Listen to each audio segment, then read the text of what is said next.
These are her deeds in this huge world ignorance. Till the veil is lifted, till the night is dead, in light or dark, she keeps her tireless search. Time is her road of endless pilgrimage. I think we can all understand that. So we are in Book 2, the Book of the Traveler of the Worlds, Canto 6, the Kingdoms and Godheads of the Greater Life. So we've gone through all these kingdoms and Godheads of little life, and now we're in the greater life. And we're seeing that in this plane of existence, there is the possibility and the aspiration for evolution and creation. But it is limited, and there's nothing that can be done, even though there are connections with our world. There's very little that she can do. So we see that these deeds of hers, these things half true and half false, she labors to replace by realized dreams. What is she laboring to replace? The memory of her lost eternity. These are her deeds in this huge world ignorance. He hyphenates world ignorance. Till the veil is lifted, till the night is dead, in light or dark, she keeps her tireless search. Time is her road of endless pilgrimage. One mighty passion motives all her works. And we discussed motive last week. Her eternal lover is her action's cause. For him she leaped forth from the unseen vasts to move here in a stark, unconscious world. And this, of course, is the world that we exist in. There's very little consciousness here. Its acts are her commerce with her hidden guest. And here's a word that needs some explanation, because Sri Aurobindo speaks about this. When the rishis speak of Indra or Agni or Soma in men, they are speaking of the God in his cosmic presence, power, or function. This is evident from the very language when they speak of Agni as the immortal immortals, the immortal light in men, the inner warrior, the guest in human beings. Letters on Yoga. And he has more on the guest, but I think that's quite good. There is a poem also that has the line, flame-like, inscrutable, the almighty guest, from the guest. So we go to that commerce, the acts of this consciousness in this stark, unconscious world are her commerce with her hidden guest. His moods she takes for her heart's passionate molds. In beauty she treasures the sunlight of his smile. Ashamed of her rich cosmic poverty, she cajoles with her small gifts his mightiness, holds with her scenes his looks' fidelity, and woos his large-eyed wandering thoughts to dwell in figures of her million impulsed force. Well, this is, for many of us, of course, Purusha and Prakriti, the creator and the creatrix. But I'd like you to be involved here, Vladimir, because there's so much Vedic information in these lines. Can you speak to us for a while? Right. Ashamed of her rich cosmic poverty, this is quite interesting that actually she anticipates the richness of what she can become. Yes, in this simple way, Sri Aurobindo kind of presupposes or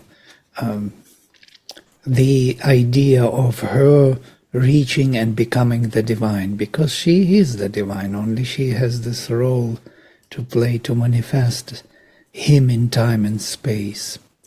This is something quite standing out.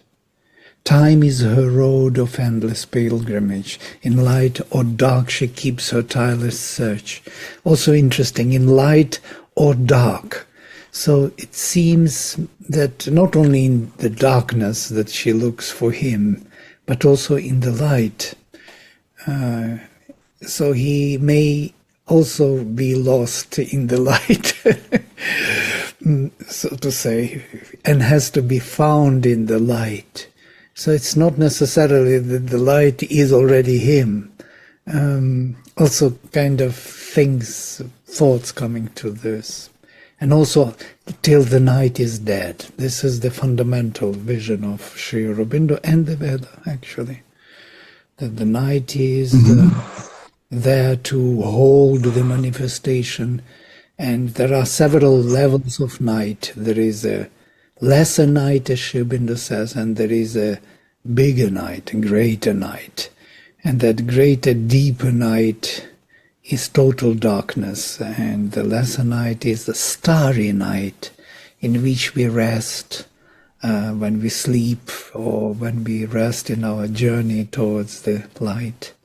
So it gives us rest and accumulates all the light we have into the deeper night. So this is the passage from lesser night to the deeper night until that deeper night is transformed. So the whole purpose of this journey is to transform the night into the light. These are the... Thank you. Yes. So we are seeing that one mighty passion motives all the works of the creatrix. And he says that her eternal lover, and he capitalizes L, is her action's cause. She only acts and creates because her lover, Purusha, is everything for her. For him, she leaped forth from the unseen vasts to move here in a stark, unconscious world. Its acts are her commerce with her hidden guest. His moods she takes for her heart's passionate molds. In beauty, she treasures the sunlight of his smile. What a beautiful line. In beauty, she treasures the sunlight of his smile. Ashamed of her rich, yes, go ahead. No, it reminds the secret knowledge of this passage, of these relations of the two lovers, two beloved ones. No? When you read this passage, starting so for her, for eternal lover is her action's cause, it's kind of immediately brought this motive of the secret knowledge, Canto. The two who are one, yeah. The right and might in things. Might and right in things, yes. So, ashamed of her rich cosmic poverty. Now see, here's this paradox again.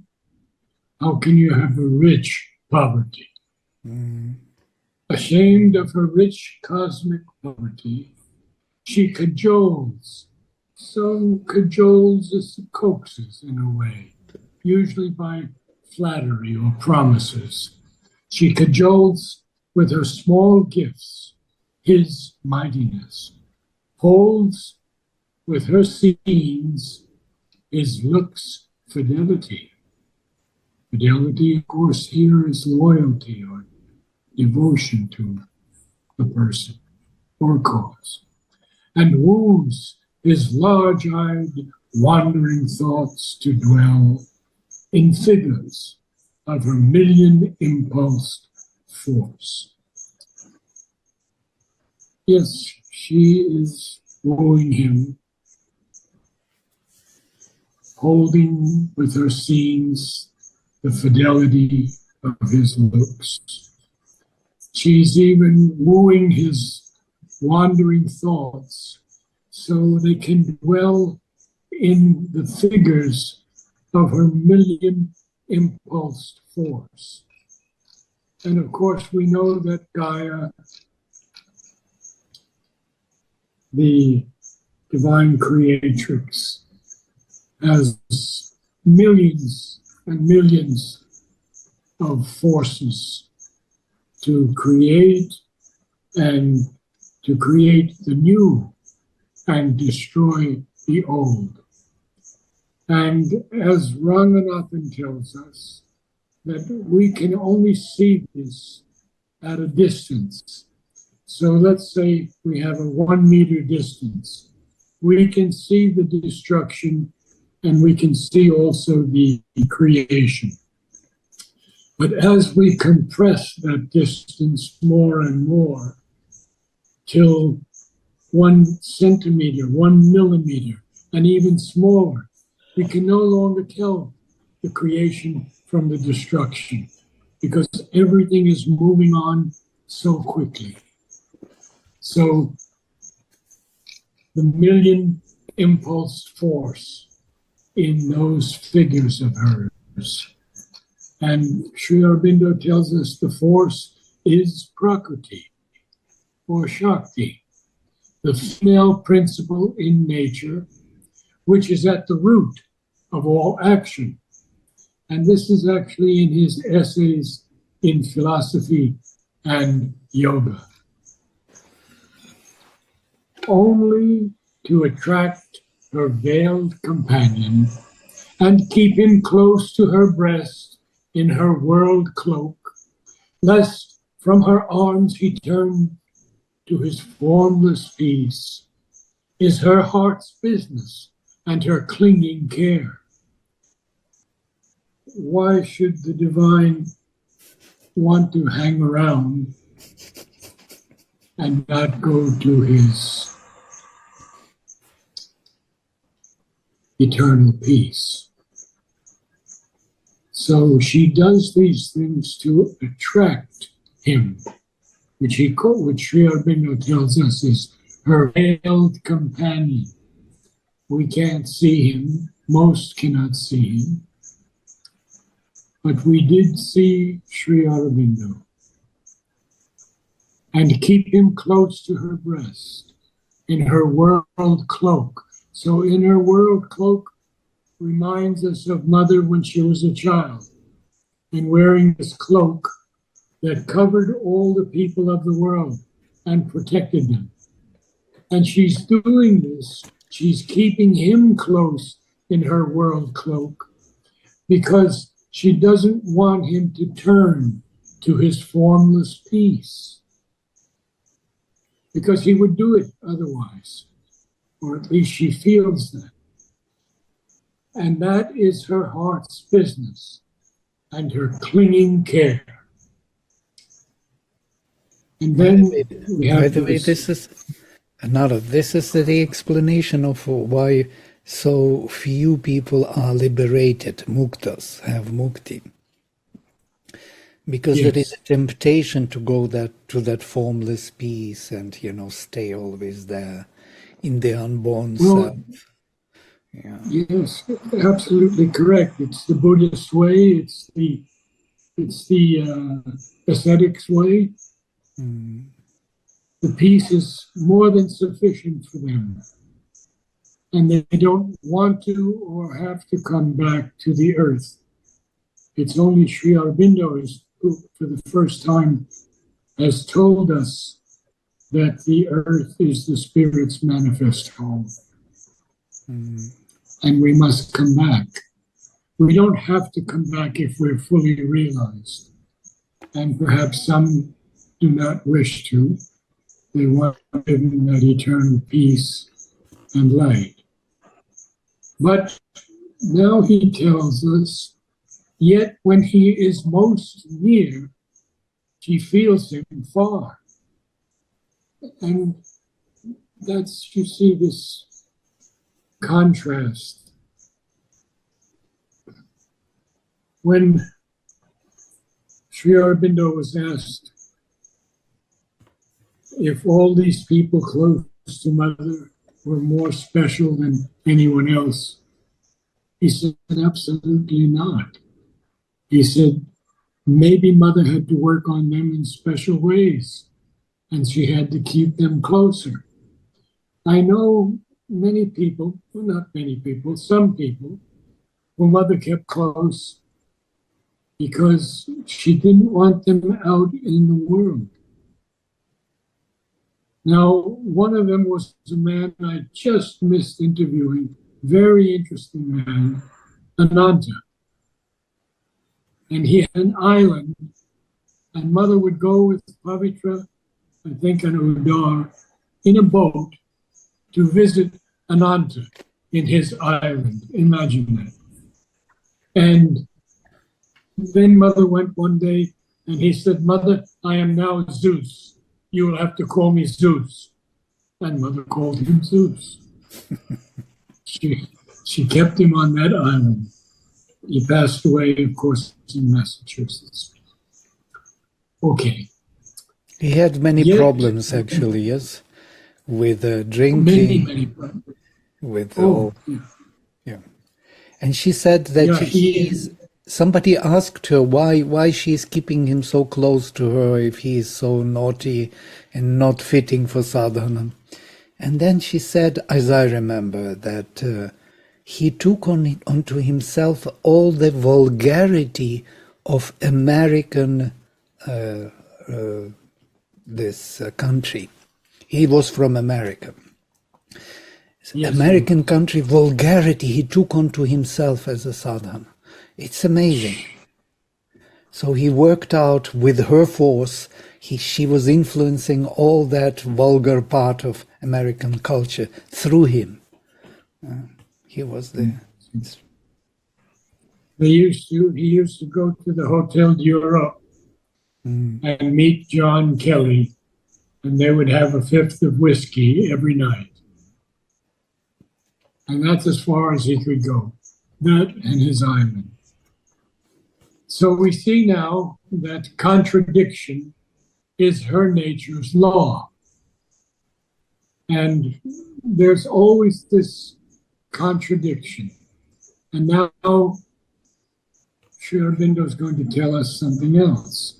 Although she is ever in him and he in her, as if unaware of the eternal tie, her will is to shut God into her works.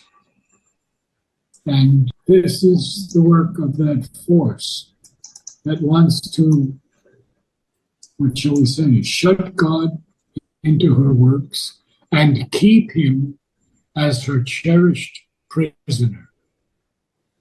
Why? That never they may part again in time. So Prakriti on this earth is working in time, not in the timeless. To create forms, one has to work in time. And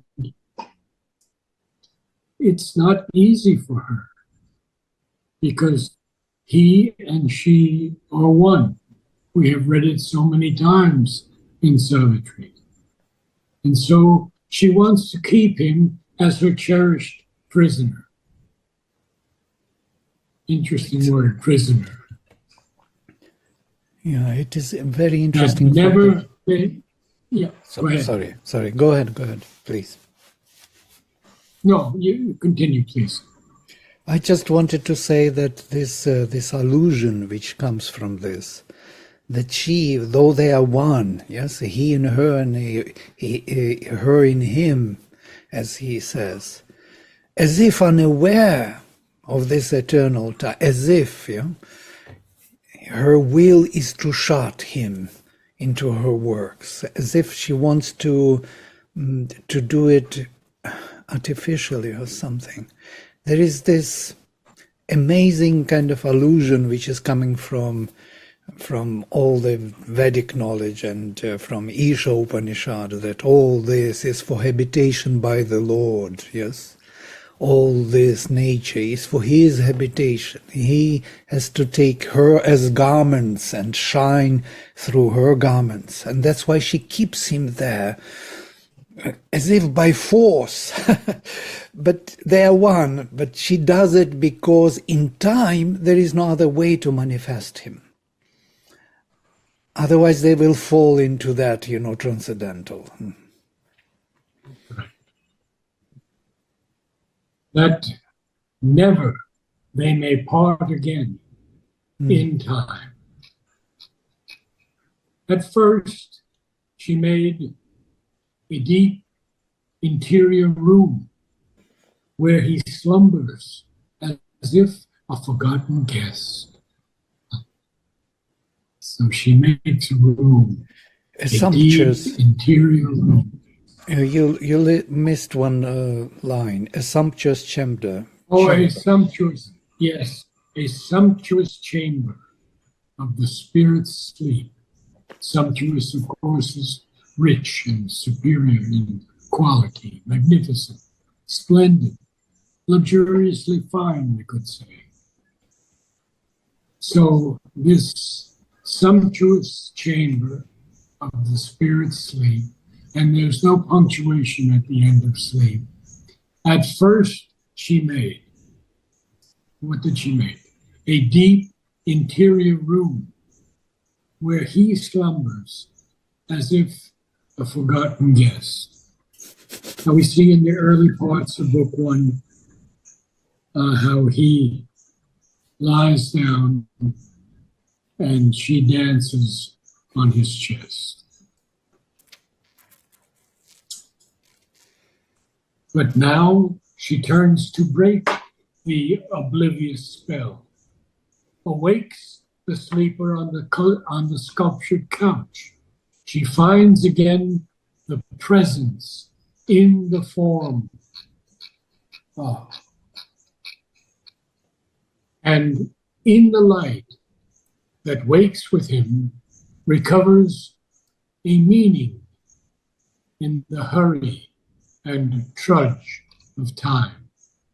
And through this mind that once obscured the soul, passes a glint of unseen deity.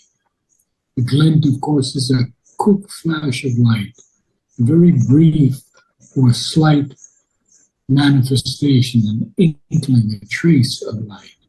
So it's just a glint of unseen deity. So we see now that as we go through what Sri Aurobindo is telling us, but now she turns to break the oblivious spell, oblivious, unconscious, without remembrance, awakes the sleeper on the sculptured couch. Now that is an interesting line, because you have something from the Vedas on the sculptured couch? No. I think it's more from more from British culture or something. Well, I see it more as if the Lord lying back on a sculptured couch, asleep, See, he's a sleeper. He's not doing anything. Prakriti does all the work.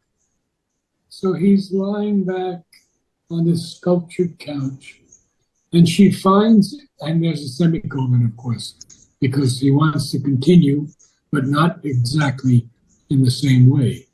She finds again the presence in the form. And Sri Aurobindo, in his letters on yoga, tells us that it is intended by the word presence to indicate the sense and perception of the divine as a being, felt as present in one's existence and consciousness, or in relation with it, without the necessity of any further qualification or description. Mm. So Nidhi wants to say something. Who? Nidhi is raising the hand. Okay. Thank you, Vladimir. So in Indian mythology, or we have Lord Vishnu, who Yes. is on the sculptured couch in the Patal Lok with Lakshmi ji, and then he goes to sleep for a few months also. And then there are few months when between the Uttarayan and the, like, we have, I think, 4 months when he goes to sleep. Maybe it's referring to that. On sculptured couch, yes? Yes. I didn't know that. Interesting. Yeah. With the Shesh Nag as well. Like, yeah. Thank you. So she finds again the presence in the form. And it's that presence that is in us. We are that form. And in the light that wakes with him, recovers a meaning in the hurry and trudge of time. You know, a trudge is a tiring or exhausting walk. And through this mind that once obscured the soul, passes a glint of unseen deity. And now we need to choose someone who will read it. Nidhi, can you read for us from the beginning? Sure, thank you.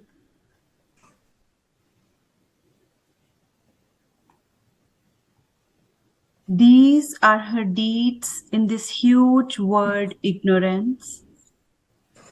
Till the veil is lifted, till the night is dead. In light or dark, she keeps her tireless search. Time is her road of endless pilgrimage. One mighty passion motives all her works. Her eternal lover is her action's cause. For him, she leaped forth from the unseen vasts to move here in a stark, unconscious world. Its acts are her commerce with her hidden guest. His moods she takes for her heart's passionate molds. In beauty she treasures the sunlight of his smile. Ashamed of her rich cosmic poverty, she cajoles with her small gifts his mightiness, holds with her scenes his looks' fidelity, and woos his large eyes wondering thoughts to dwell. In figures of her million impulsed force, only to attract her veiled companion and keep him close to her breast in her word cloak. Lest from her arms he turn to his formless peace, is her heart's business and her clinging care. Yet, when he is most near, she feels him far. For contradiction is her nature's law. although she is ever in him and he is in her, as if unaware of the eternal tie. Her will is to shut God into her works and keep him as her cherished prisoner, that never they may part again in time. A sumptuous chamber of the spirit's sleep, at first she made a deep interior room, where he slumbers as if a forgotten guest. But now she turns to break the oblivious spell, awakes the sleeper on the sculptured couch. She finds again the presence in the form, and in the light that wakes him, and in the light that wakes with him recovers a meaning in the hurry and trudge of time. And through this mind that once obscured the soul, passes a glint of unseen deity. Thank you. Thank you. Namaste, all. Thank you. Namaste. Namaste. We'll see you next week.